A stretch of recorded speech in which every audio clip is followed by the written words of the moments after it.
G'day everyone, my name is David Meyer. Welcome back to First Time Reefer TV, and today I'm going to share a quick presentation that I did at the Reefster event recently at Pet Quarters in Thornton, all about aquascaping using Marco Rock and the glue that I'm bringing in. So check it out, guys.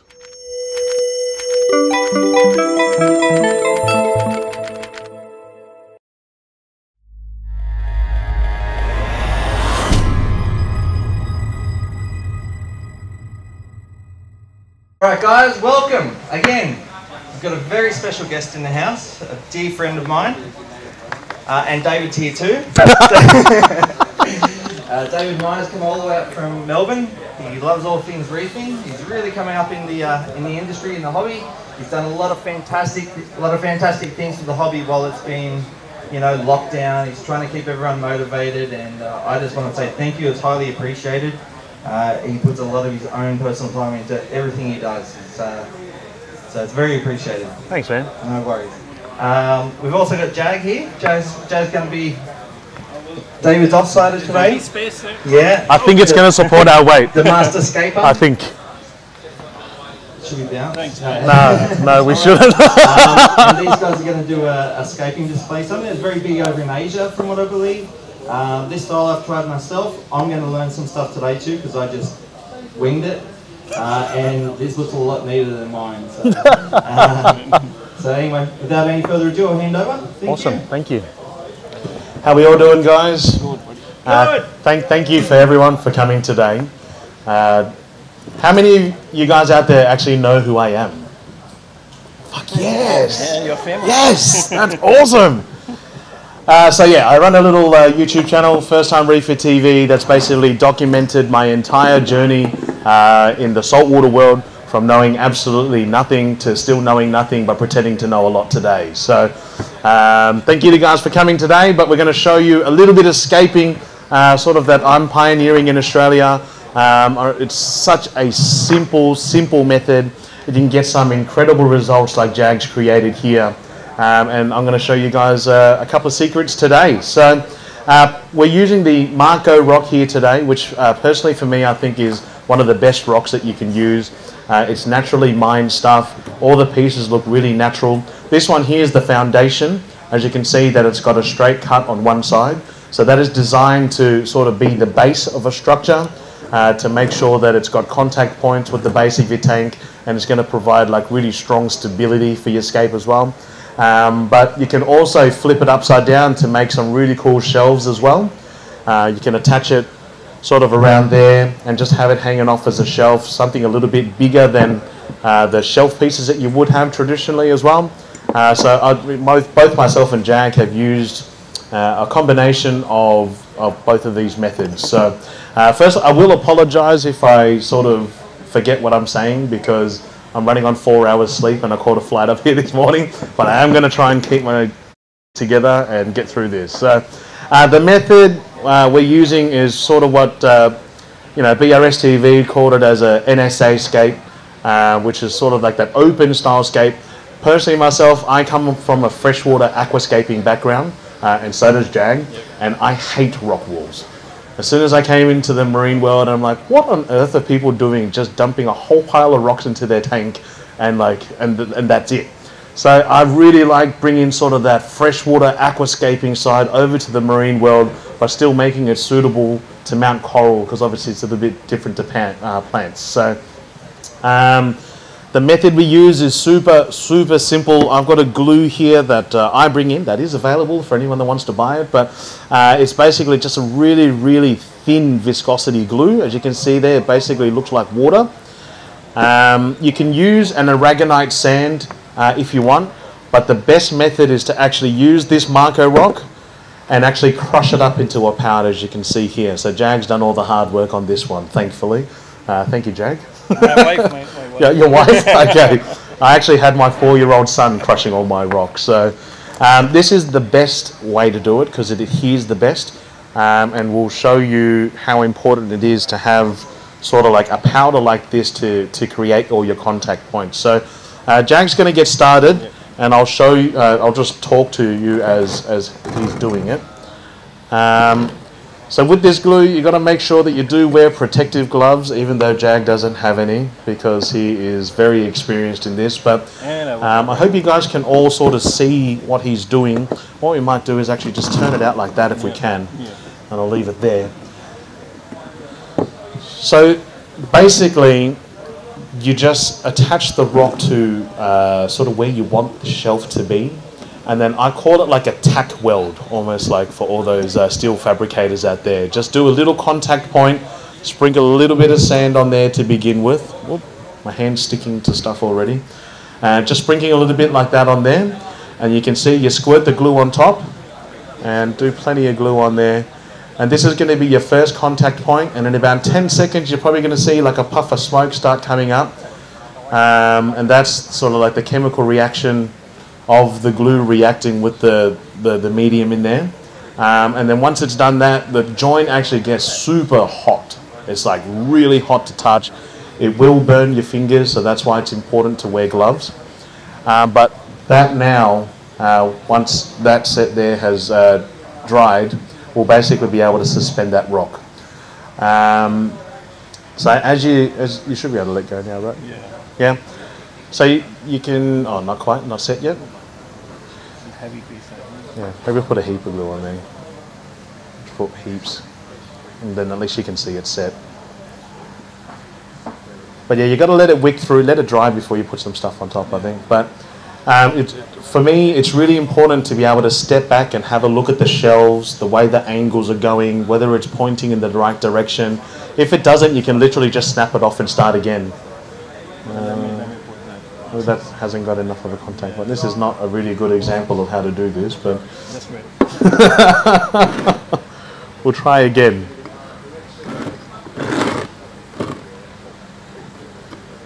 Yeah, you have to have a proper. That'll be good. Proper base. Yeah.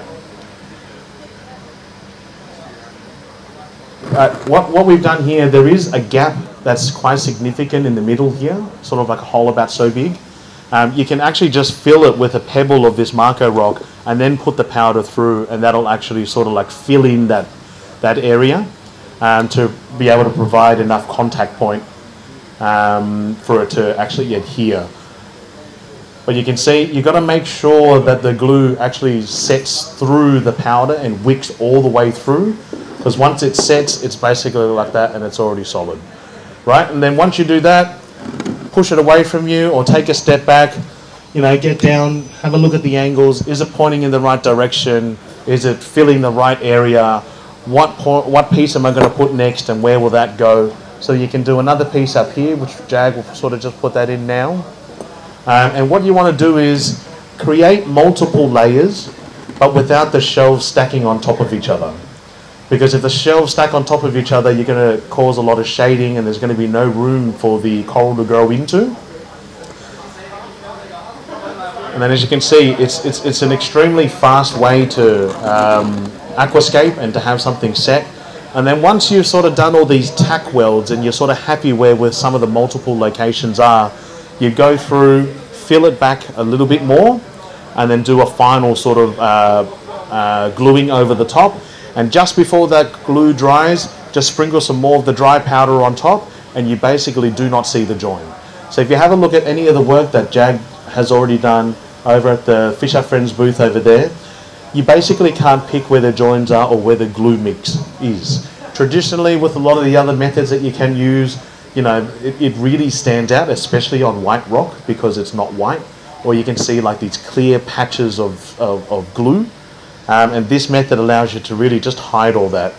And then once you've fixed over the top there, so basically I should be able to go like that, and that's not moving anyway.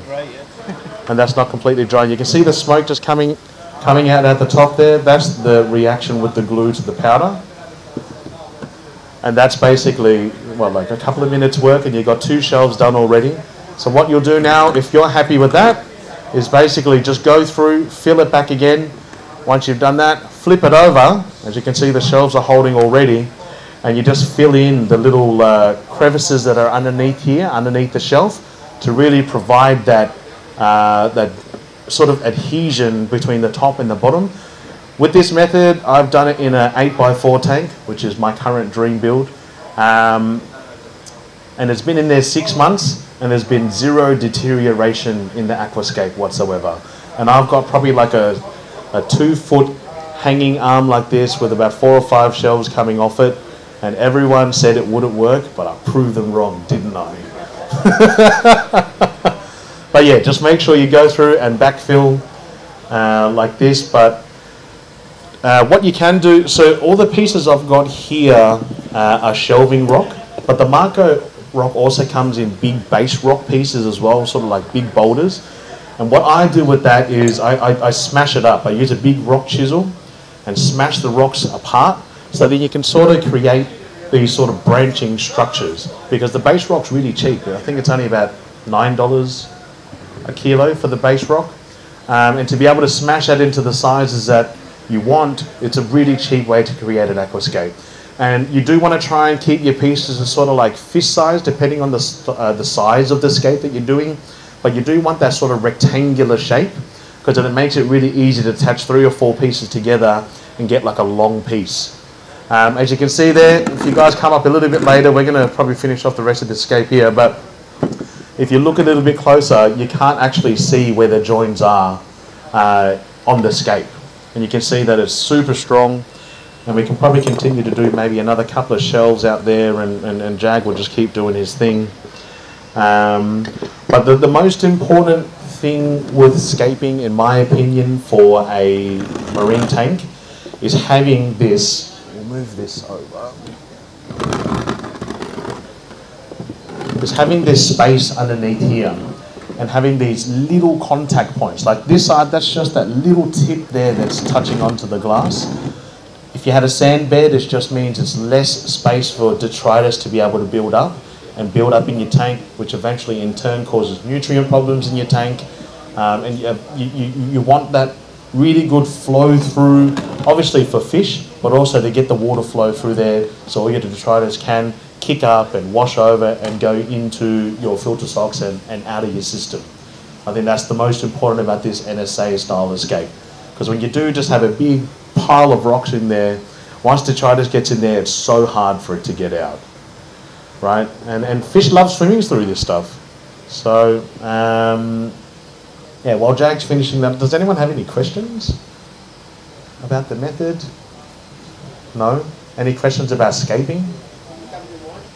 Can I come and do yours? Sure. Bro, you already got 3 in your tanks, man. Is that sand fizzing? Because that works like bicarb. Pretty much like bicarb, yeah. I haven't used bicarb though, so I think it does similar stuff. So yeah, It should be. Yeah, it should be all right. Another type of rock. Yeah. But you can see there very, very quickly, you've got a scape that's dry, set, ready to go into your tank with no sort of adverse reactions in the tank whatsoever. And once this dry dusting on top, once that's set, obviously that stuff that hasn't stuck to the glue will come off, and then you just basically siphon it out of your tank.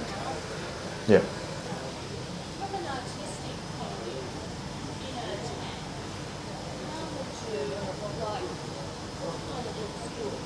You know, like a 1/3 full, 2/3 full? Yep. Are you talking about the height of rock? Quantity. Yep. So, I mean, it depends on what type of coral you're going to go for, but I would never ever go over 2/3 the height of your tank. Because everyone that has a mixed reef is LPS down the bottom, SPS up the top, that's eventually going to grow out. Even better is to not go over halfway, if you can. And also, keep in mind, less rock is more, right? Because you can always add more rock down the track as you need it. But if you've built like a big structure, it's really hard to take it apart. And I highly recommend multiple structures for a tank as well, rather than one big solid structure.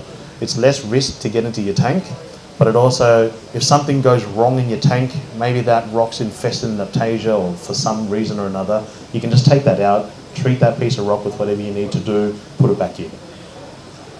Yeah.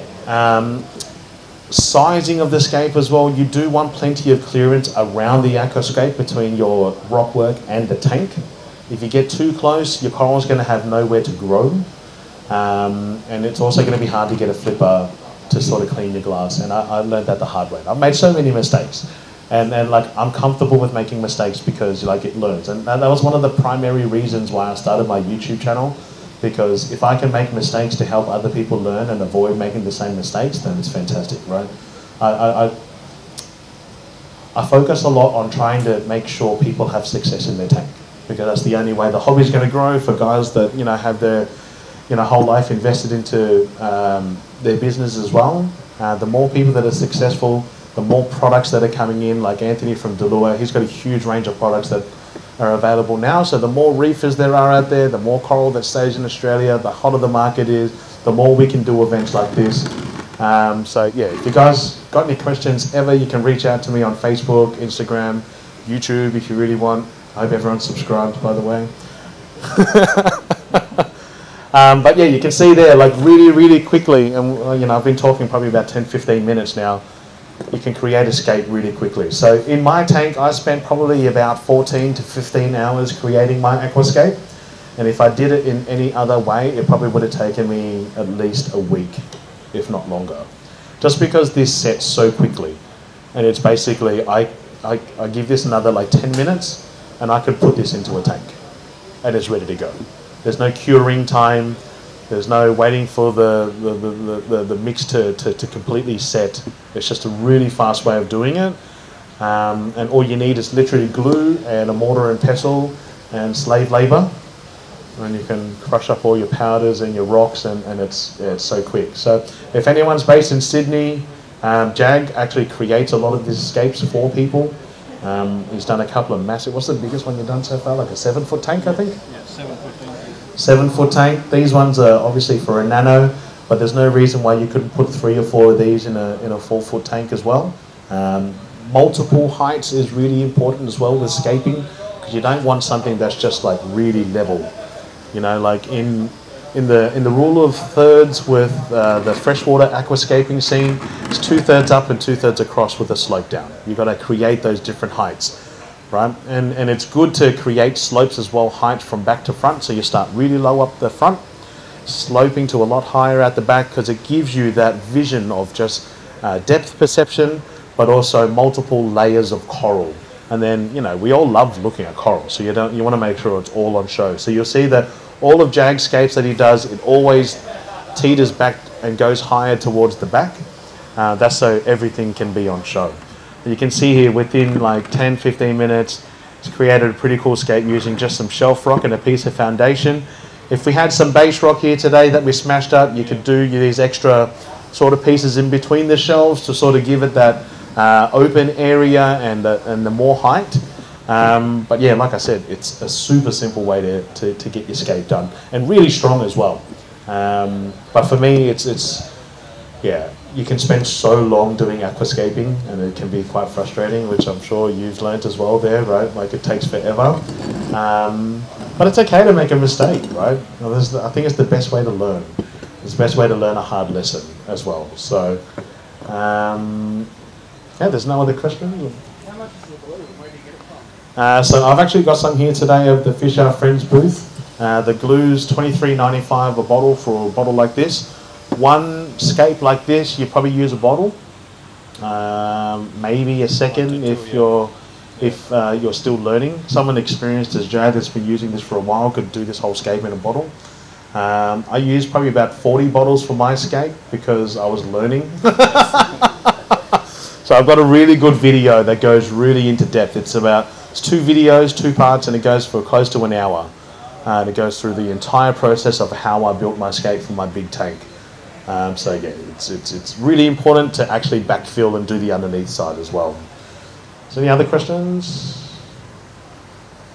No, we're good? Awesome. Well, thank you so much for joining me, guys. And I really appreciate everyone coming today. Thanks, guys. But yeah, head over to Lamb's booth if you're after the glue. If you're after anyone to build a scape for you, hit up Jag Aquatics and he'll be able to build it for you guys. But thank you so much. Thanks, guys.